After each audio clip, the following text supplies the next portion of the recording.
네, 여러분 반갑습니다. 한겨레 데일리 라이브 뉴스 다이브 시작합니다. 어서 오십시오. 고현준입니다. 예, 오늘 목요일 함께해 주실 네 분 먼저 소개해드립니다. 일단 우리의 영원한 JYP 박진영 정치비평가 함께합니다. 어서 오십시오. 네, 안녕하세요. 옛날 사람 박진영입니다. 자, 그리고 두 분의 변호사 모셨습니다. 장인미 변호사 나오셨습니다. 안녕하세요. 예, 반갑습니다. 네, 정구승 변호사 함께합니다. 네, 반갑습니다. 정구승 변호사입니다. 최근에 아빠가 됐습니다. 축하합니다. 감사합니다. 그리고 우리 강성필 민주당 부대변인 함께합니다. 어서 오십시오. 안녕하세요. 강성필입니다. 예. 자, 아빠가 되고 나니까 일상이 달라지나요? 좀 더 밖에 스케줄을 더 많이 만들려고 노력하고 있습니다. 안 돼. 진짜 나쁜 아빠인 것 같아요. 아니 분유값 벌어야죠. 네, 생각보다 많이 비싸요. 살 것도 엄청 많고. 그러 최선을 다하시기 바라고요. 예.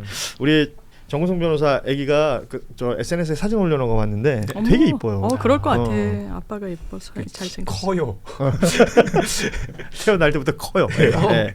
아무튼 무럭무럭 잘 자라길 여러모로 기원을 하고, 오늘 살펴볼 뉴스는 앞서 말씀드린 것처럼 어제 있었던 법원장들 회의부터 좀 얘기를 하겠습니다. 조희대 대법원장은 참여를 하지 않았습니다. 박영재 법원행정처장이 주재를 했고, 전국 법원장들이 모여서 한 5시간 정도 회의를 했다 그래요. 우리 흔히 말하는 이른바 사법개혁 3법 관련된 그들의 입장이 이 보도자료 형태로 나온 게 있는데, 뭐 여러 말들이 블라블라 적혀 있습니다. 뭐 법안에 이 충분한 공론화나 제도 개편 부작용에 대한 수기가 없었다. 그 수기 없이 국회 본회의에 부의된 게 심각한 유감이다. 이렇게 표현을 했어요. 저는 이 말이 어떻게 들렸냐면, 니들 우리 빼놓고 이럴 수 있니? 뭐 이런 식으로 들리는 거예요. 그럼 니들이 하지 그랬니? 아주 잘하지 그랬니? 그렇죠. 이게 이 회의부터 시작해서 회의에서 나왔다는 결과에 대한 어떤 평가들을 좀 해주시면 좋을 것 같은데. 이거부터 그 수기가 없었다는 말 자체가 틀렸던 게, 제가 대학 다닐 때도 재판소원 얘기 나왔었고요. 제가 대학 다닐 때도 대법관 증언 얘기가 있었기 때문에 수기는 수십 년 동안 했습니다. 그렇기 때문에 이건 그 팩트 자체가 틀렸다. 그리고 저는 일부러 이러는 것 같아요. 사법개혁 동력이 꺼질까봐 계속 장작을 넣어줬나? 이런 생각이 들 정도로 어쩜 이렇게 그 공분을 살만한 멘트만 하는가, 좀 화가 많이 납니다. 어떻게 보셨어요?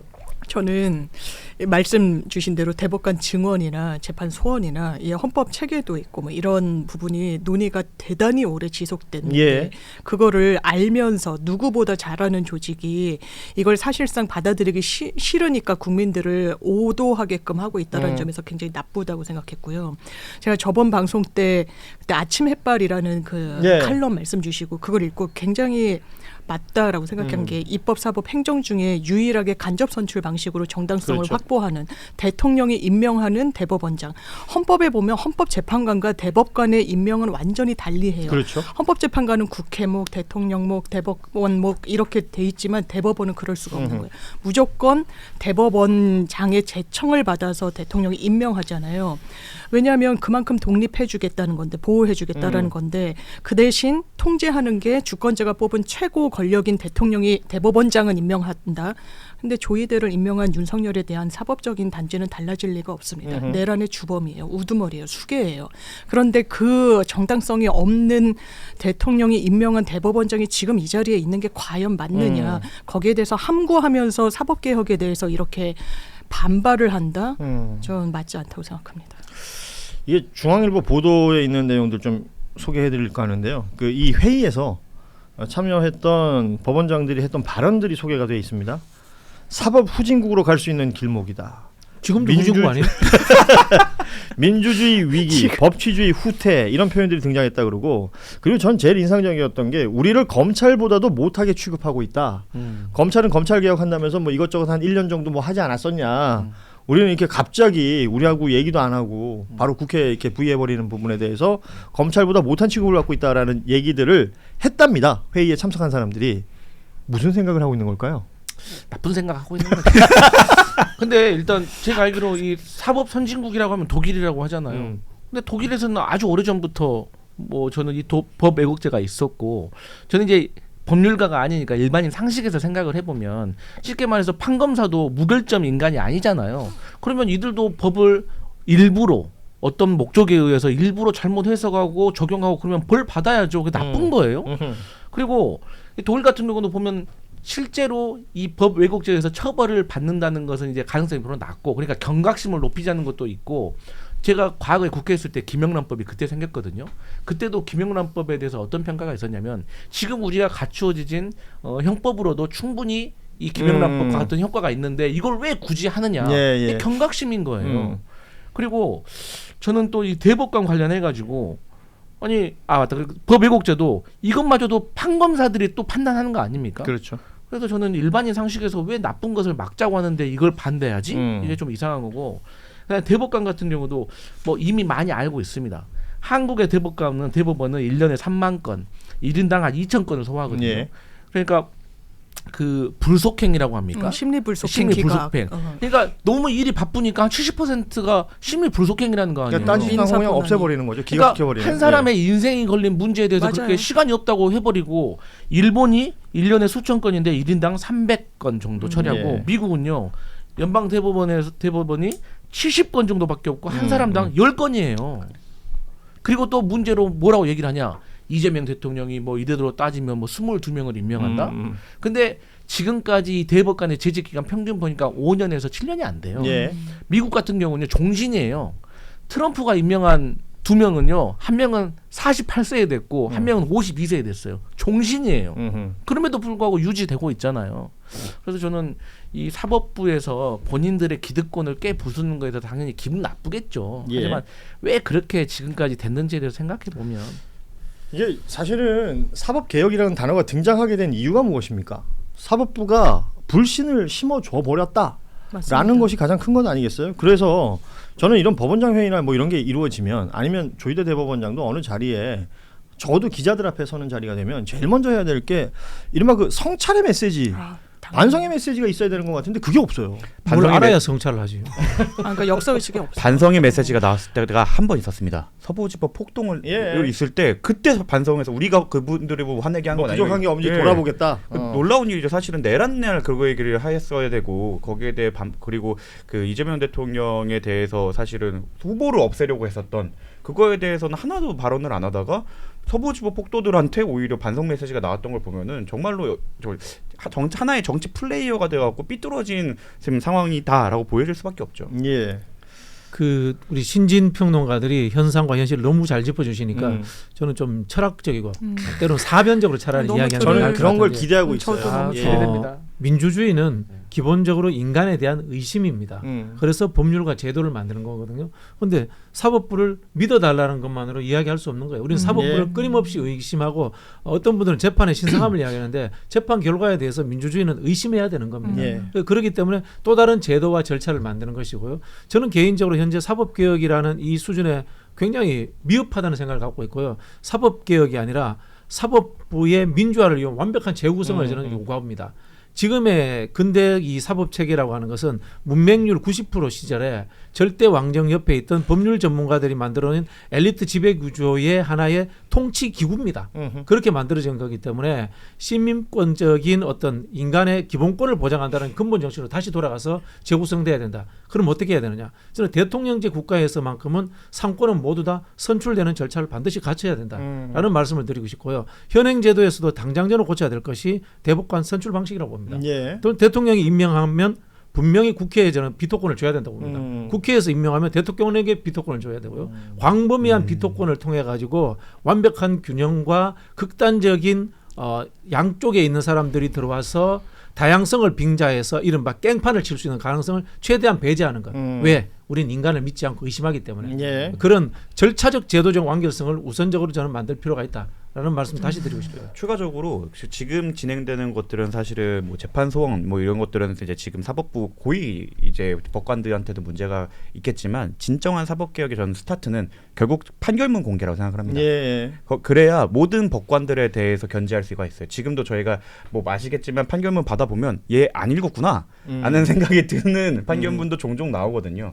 그런 것들을 말씀하신 것처럼 다 견제하기 위해서는 이거는 시작에 불과하다. 우리 상법 개정도 막 3차, 4차 이렇게 있는 것처럼 사법 개혁도 1차 이게 1차여야 되고 이게 종결이어서는 안 된다고 생각을 합니다. 그래서 법관 수도 늘려야 돼요. 왜냐하면 과거에는 이제 법관들이 뭐 나중에 퇴임 이후에 돈 벌면 되지라고 생각을 해서 정말 뭐 오랫동안 일도 했고 과중한 업무를 해서 사실은 좀 빨리 진행이 됐었어요. 근데 최근에는 또 그렇지 않단 말이에요. 그렇다 보니까 재판 지형도 엄청 심각하잖아요. 이런 걸 생각하면 법관도 증언해야 되고 그렇게 증언한 사람들이 잘하고 있는지 보기 위해 모든 재판부도 뭐 판결을 공개해야 되고 여러 가지 요소들이 진행돼야 되기 때문에 이건 1차에 불과해야 한다라고 생각합니다. 그 판결문 공개 제가 요것도 좀 이야기해요. 법관들이 하는 이야기가 기본 상권 분립이라든가 민주주의가 뭔지 모르고 떠드는 이야기가 너무 많아요. 검찰보다 못한 취급 이렇게 하면서 검찰은 국무조정실에서 추진단을 만들었다. 사법개혁을 국무조정실 추진단에서 어떻게 만듭니까? 그러니까 상권 분립 위반해요. 말도 안 되는 소리예요. 소리예요. 검찰은 행정부의 외청이기 때문에 행정부에서 이 개혁안을 만들 수 있지만 사법부는 만들 수 없는 거예요. 그렇습니다. 본인들이 만들어야 돼요. 그리고 할 수 있는 데는 대의민주주의 기관이 국회에서 만들 수 있고. 기본적으로 민주주의에 대한 인식 수준 자체가 형편없는 거예요.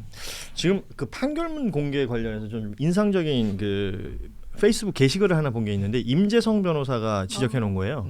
지난번 윤석열 1심 선고를 했던 지기현 판사의 판결문 아시다시피 재판 당시에는 생중계가 됐고 뭔가 판결문을 요약한 형태로 쭉 읽어 내려갔었지 않습니까? 그리고 대부분 이제 무기징역이라는 선고 내용에 집중을 했었는데 이 판결문이 1,몇백 페이지 되는 판결문이 공개가 됐어요. 근데 이건 출입 기자들, 법조 기자들에게 공개가 됐던 내용인데 임재성 변호사가 그걸 보고 어떤 부분을 지적했느냐? 중계가 되는 그 재판정에서 했던 지기현 판사의 발언과 판결문이 다른 내용이 있다는 겁니다. 많아요. 예를 들면 물리력을 자제했다라는 게 양형의 이유가 됐지 않았습니까? 근데 물리력을 자제했던 주체가 재판에선 지기현 판사는 윤석열이라고 했습니다. 근데 판결문에는 군경이 주어예요. 이건 굉장히 다른 거잖아요. 그렇죠. 그런 내용들을 공개가 안 되니까 모르는 거란 말이죠. 그러니까요. 이런 것들이 공개가 되는 그 어떤 필요성을 주는 내용이 아닌가 저는 그런 생각이 들어서 한번 언급을 했고요. 이 대법관 증언 관련해서나 뭐 재판 소원 관련해서나 법 왜곡죄 관련해서나 대부분 비슷한 이 사법부 내에서의 그 기조라는 것은 이 법원장들이 와서 했던 얘기가 각 단위의 판사들의 이야기를 다 종합해서 왔다는 얘기였거든요. 그런데 그 결과론적으로 돌아보면 결국 이 사법개혁에 우리 사법부 넣어달라라는 얘기밖에 안 들려요. 그리고 나머지는 전부 국민들이 피해본다는 얘기를 합니다. 지금 개혁안을 그대로 추진하면. 그래서 도대체 정작 이 사람들이 원하는 게 뭘까? 아무것도 하지 말라는 얘기 자꾸처럼 그렇죠. 들리는 거예요. 네, 한 대법관 수 한 4명 정도 늘리는 거에 공감한다 이상도 이하도 아니더라고요. 아니 본인들이 일 많다고 그 이상한 상고법원인가 뭐 만들려고 하다가 사법농단 일으켰던 거 아닙니까? 맞아요. 제가 아무튼. 그 직후에 법원행정처에 있었는데 법무관으로 예. 그때 1년 내내 하던 리서칭이 그 로드 많다는 걸 어떻게 국회에 효율적으로 알릴까 였거든요. 그래놓고 이제 와서 사람 뽑아준다고 하니까 그 거기에 대해서 이제 반발하는 거는 사실 진짜 앞뒤가 너무 안 맞고 법 왜곡죄에 대해서 또 한마디를 해주시면 거기 이제 특히 법조인들이나 아니면 사법부에서 이게 모호하다라는 식으로 명확성 원칙이 져야 된다고 막 이렇게 비판을 해요. 근데 제가 독일 원문도 찾아봤는데 독일 법은 더 그 단순합니다. 우리나라처럼 더 구체적으로 안 써 있고 법을 왜곡한 자 누구에게 유리하기 위해 법을 왜곡한 자는 처벌한다예요.